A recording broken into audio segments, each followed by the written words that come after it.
नमस्कार। आज हम आपको एक ऐसे हृदय विदारक घटना के बारे में बताएंगे जिसने पूरे देश को सदमे में डाल दिया है।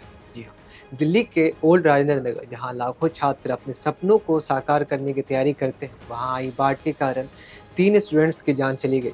यह घटना न केवल उनकी आकांक्षाओं का अंत है, बल्कि यह सवाल भी खड़ा करती है कि आखिर ऐसी घटनाएं कब रुकेंगी और इसके लिए जिम्मेदार कौन है। आइए बताते हैं क्या है पूरी घटना। यूपीएससी कोचिंग का गढ़ माने जाने वाला दिल्ली के ओल्ड राजेंद्र नगर का एक बेहद मशहूर कोचिंग सेंटर राव आईएएस। इस इलाके के तकरीबन हर कोचिंग सेंटर की तरह यहाँ भी बेसमेंट में लाइब्रेरी बनी है। यहाँ देश के सबसे ऊंचे ओहदे के लिए छात्र पढ़ने आते हैं। शनिवार शाम में बारिश के दौरान पूरे इलाके में जल जमाव था। कोचिंग सेंटर के बाहर की जगह सड़क से काफ़ी ऊंची है। यहाँ ग्राउंड फ्लोर पर पार्किंग है। इसी पार्किंग से बेसमेंट में जाने का रास्ता भी है। इस बेसमेंट में कोचिंग सेंटर की लाइब्रेरी है। यहाँ तैयारी करने वाले छात्र हर दिन आते हैं। इस हादसे के दौरान बेसमेंट में मौजूद एक छात्र ने बताया कि छात्रों की तरफ से शाम 6:40 पर पुलिस को फ़ोन किया गया था, लेकिन मदद पहुँचते पहुँचते रात के 9 बज चुके थे। कोचिंग सेंटर में पानी आने की सूचना दमकल विभाग को मिली तो अफरा तफरी मच गई। बेसमेंट में पानी 10 से 12 फीट तक भर चुका था।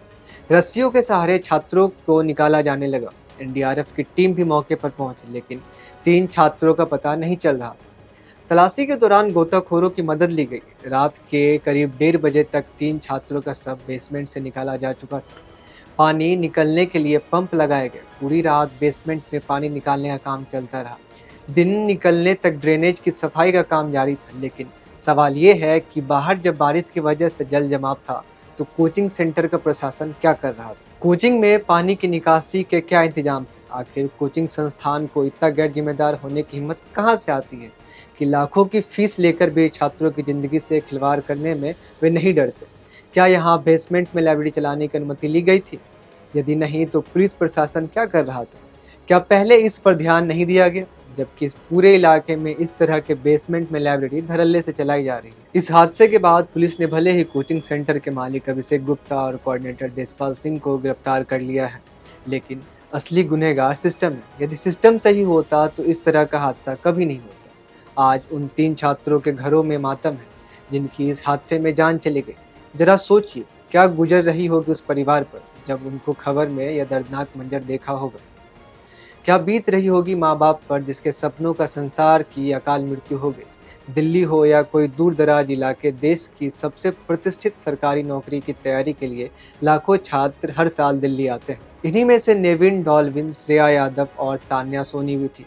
तीनों दिल्ली के ओल्ड राजेंद्र नगर के राज आईएएस कोचिंग सेंटर में पढ़ाई कर रहे थे। केरल के एर्नाकुलम के रहने वाले 28 साल के नेविन डेल्विन जेएनयू से पीएचडी कर रहे थे। पिछले 8 महीनों से पटेल नगर में रहकर यूपीएससी की तैयारी कर रहे थे। रेस्क्यू के दौरान सबसे आखिर में नेविन का ही सब गोताखोरों ने निकाला। खबर मिलते ही नेविन के घर में लोग जुटने लगे। श्रेया यादव 25 साल की थी। उन्होंने पिछले महीने ही कोचिंग में दाखिला लिया था। यूपी के अंबेडकर नगर की रहने वाली श्रेया के परिवार का कहना है कि बड़ी उम्मीदों के साथ उन्होंने अपनी बेटी को दिल्ली भेजा था। उसके पिता किसान हैं। सपना था कि बिटिया बड़ी अफसर बने। उनके चाचा जी ने टीवी पर हादसे की खबर देखी थी। उन्होंने जैसे ही परिजनों को हादसे के बारे में बताया, पूरे परिवार में कोहराम मच गया। भागे भागे लोग दिल्ली आए। इस हादसे का शिकार तीसरी छात्रा तान्या सोनी तेलंगाना से दिल्ली आई थी। 25 साल की तान्या के सपने भी दिल्ली की जानलेवा लापरवाही में डूब गए। अभी 4 दिन पहले ही दिल्ली के पटेल नगर में भी करंट लगने से यूपीएससी की तैयारी कर रहे छात्र नीलेश राय की मौत हो गई थी। वो बीटेक कर चुके थे और यूपीएससी की प्रीलिम्स परीक्षा भी पास कर चुके थे। इन हादसों से पीड़ित परिवारों की खुशियां तो उजड़ ही गई, साथ ही उन लाखों परिवारों के दिल में दहशत भी भर गई जिनके बच्चे दिल्ली के अलग अलग इलाकों में कोचिंग के लिए रहते हैं। सवाल कई हैं जिनके जवाब पुलिस प्रशासन और सरकार को देने हैं। इस पूरे मुद्दे पे आपका क्या कहना है, हमें कमेंट सेक्शन में जरूर बताएं। और ऐसे तमाम जानकारियों के लिए जुड़े रहे हमसे और देखते रहे क्लिक इंडिया। धन्यवाद।